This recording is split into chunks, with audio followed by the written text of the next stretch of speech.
Jerusalem collects legends, and many cling to a single spot on the walls, the Golden Gate, closed for centuries, not by erosion but by decision.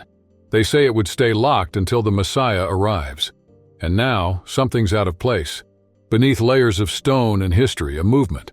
The old gate, silenced by empires, has been left slightly ajar. If the prophecy has even a grain of truth, what we're seeing stops being archaeology and brushes up against the sacred. They call it the Golden Gate, though for generations it's been nothing but masonry and silence. It sits on the eastern face of the old city, facing the Mount of Olives and the Kidron Valley. It doesn't open onto streets, doesn't get lines of tourists, doesn't even creak in the wind. It's been sealed for almost 5 centuries. But it's not just any passage. It carries expectations. In Jewish and Christian traditions, that's where the Messiah crosses. For Christians, that's where Jesus entered Jerusalem, fulfilling Zechariah, a humble king on a little donkey.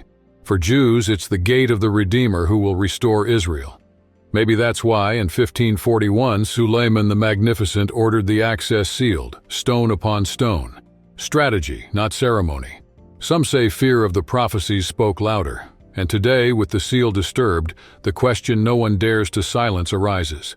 What, after all, is about to cross this threshold? Some say the Muslim cemetery in front of the Eastern Gate was put there to block any hope of Jewish deliverance. If a priest or a messianic claimant avoided the land of the dead, the way would stay closed. But if prophecy could be stopped by stones, why does history keep pushing forward? Reports say that for the first time in generations, the inner chambers of this gate, silent until now, have been opened to the faithful. Whether by human decision or by something beyond explanation, the effect is the same. It awakens ancient echoes and reshuffles expectations. Before we go on, a quick ask: subscribe, like, comment, and hit the bell for the next chapters. The gate wasn't just closed for safety, it was sealed on purpose. In Ezekiel 44:2, we read, "This gate will remain shut because the Lord, the God of Israel, has entered through it." If that's the case, it's not a ruler's will, but a decree. Many scholars see in this passage the day Jesus entered Jerusalem on Palm Sunday, coming in from the eastern side, as in Zechariah 9:9. After that act, everything shifts. If the Lord's presence crossed that entry, it shouldn't be opened again until he returns. This is where the tension rises.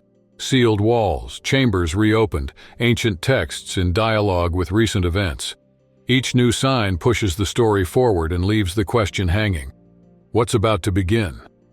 Suleiman, either unaware or willing to test fate, did what had been announced centuries earlier. He ordered the eastern gate sealed. He thought he could block what was written. The move, however, may have triggered the very prophecy.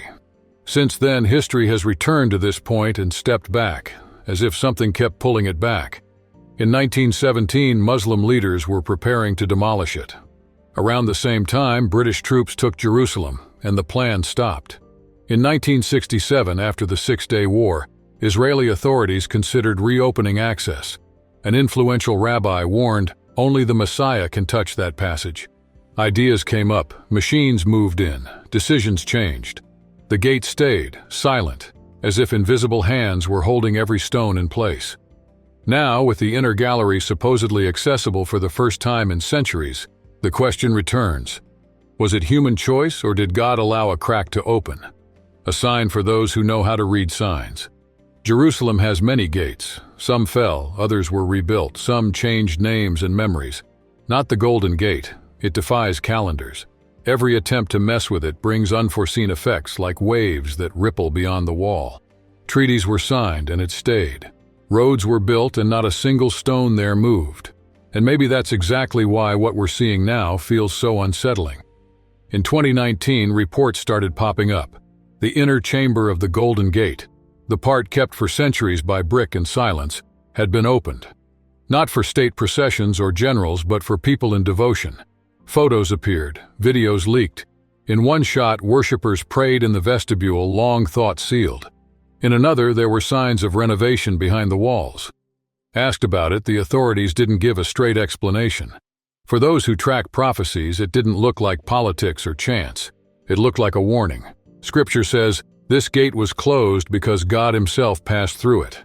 If there's movement now, even from the inside, The question that's echoed for generations takes on urgency. Is his return near?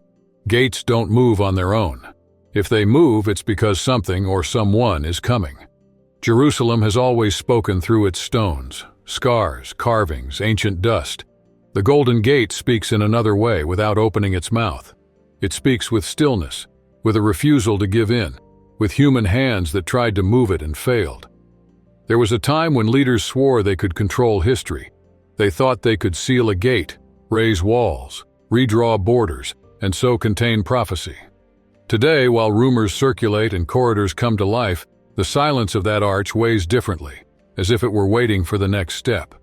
The Golden Gate has made it through the centuries like few things have.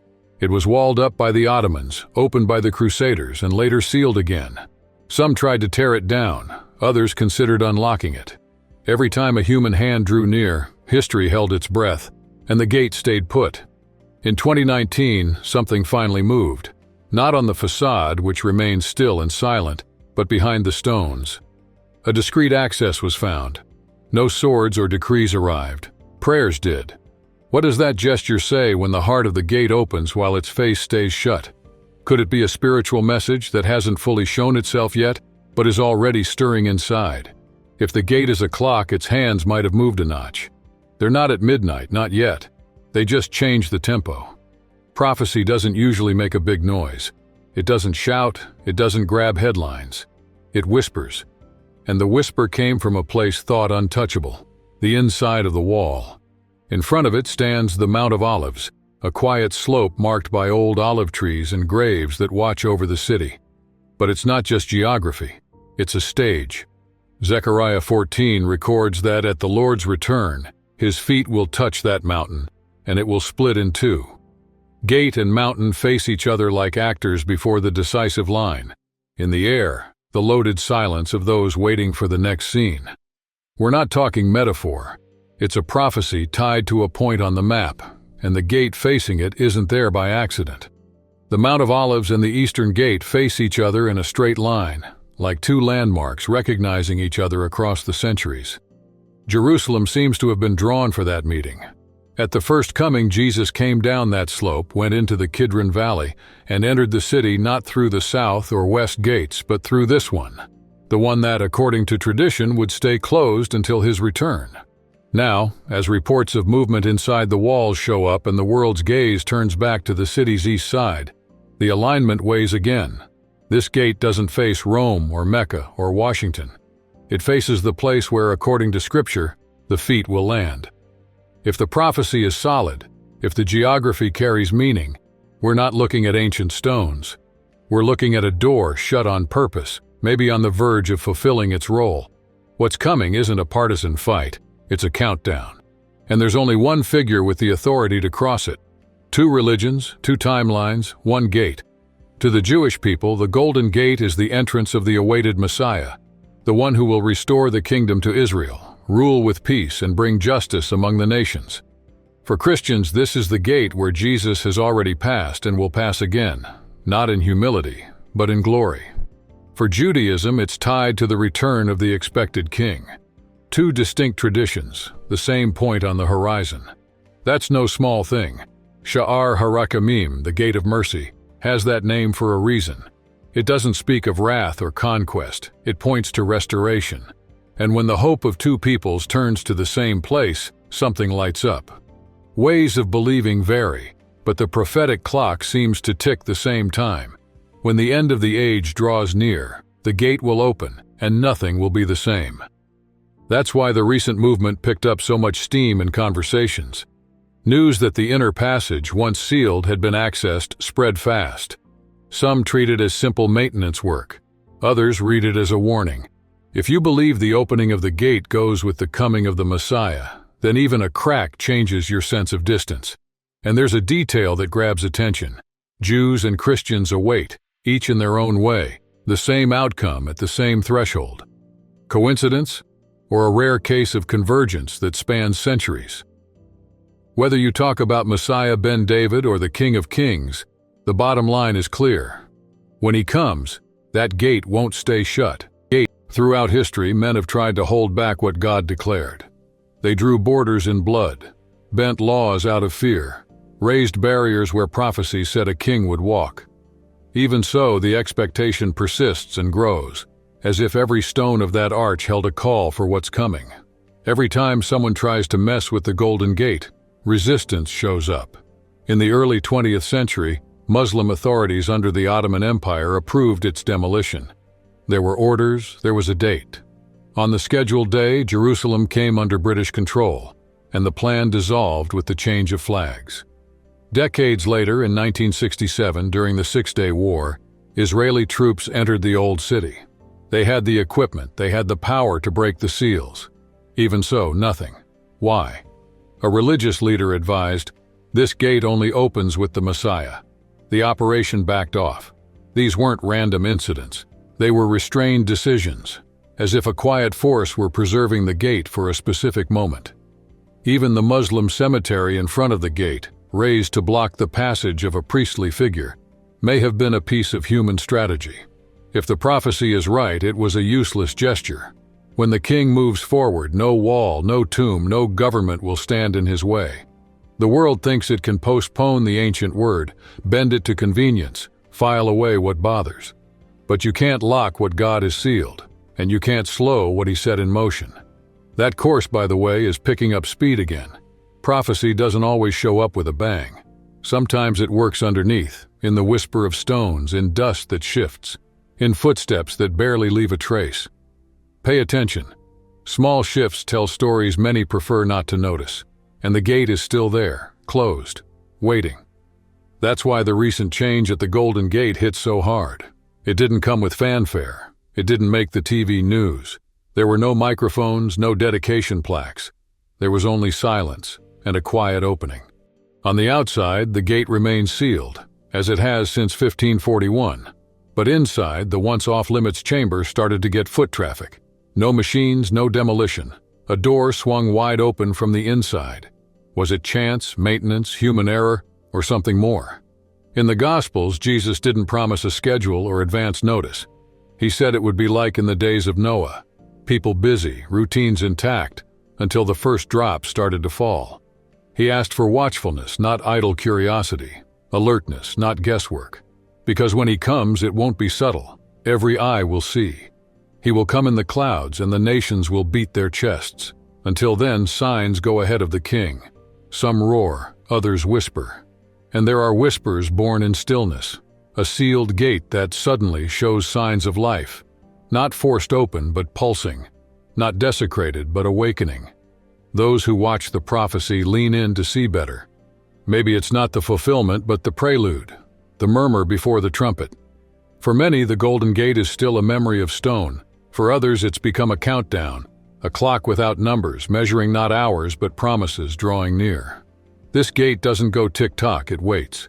Waiting isn't inertia, it's preparation. Every attempt to break it has been halted. Plans to wipe it out fell apart. Every stone stayed put like a sentinel. Now something is moving. In the realm of prophecy, chance doesn't carry much weight. The partial opening of the inner chambers seems like a detail, but details lit up prophets. A whisper reached Ezekiel. A donkey crossed this entryway 2,000 years ago. God rarely starts with a bang. He lines things up. And today the dots are connecting. The Mount of Olives keeps watch. The Temple Mount remains contested. Rumors of a third temple grow year after year. And then, the gate tied to the promises is breathing again. For those who believe, this doesn't come with fear. It brings remembrance. Jesus asked for readiness. He didn't hand out dates, he left signs. He said, "When you see these things starting, lift up your heads, because redemption is drawing near." This gate was never just about brick and mortar. It speaks of time and of the one whose arrival changes the course of everything. If this is the way he will pass, every stone counts, every rumor weighs, every movement adds a step to the invisible clock. And if the countdown is already running, we're not looking at history from the outside, we're in the middle of it. For centuries, the Golden Gate stayed quiet, not from erosion or neglect, but because of an ancient word that kept it sealed. Now something has changed. The stone that never gave way is showing signs. Tiny crack, bigger omen? What echoes is simple. The gate has started to move. Meanwhile, the signs are spreading across the map. Conflicts reignited, rumors that set off powder kegs, the earth convulsing in disasters. The lines between truth and deception get blurry, and at the center of that whirlwind is Jerusalem, not placed on the board by diplomacy but chosen by God. In it, a gate, and in the gate, a message that stands the test of time. He has entered once, he will enter again, not on a donkey but with the authority of a king. When he comes, no empire will set limits, no army will offer a barrier, no wall will raise a defense, no gate will stay locked. It's not coincidence, it's alignment. Lines written in scripture and whispered for centuries now cross into our time and touch living eyes. The Golden Gate remains sealed, but it doesn't rest. It watches, it presses, it prepares the moment. So the question is no longer if, but another. When movement becomes opening, will you be ready? Thanks for sticking around this far. If this topic lit something inside you, take a breath and hold on to this. The gate may be sealed, but the story is on the move. In the next video, we'll dig deeper into the signs and connect the pieces that were left hanging. If you liked it, leave a like and turn on the reminder so you don't miss the follow-up. Until then, keep your eyes sharp and your heart ready. See you in the next chapter. God bless you.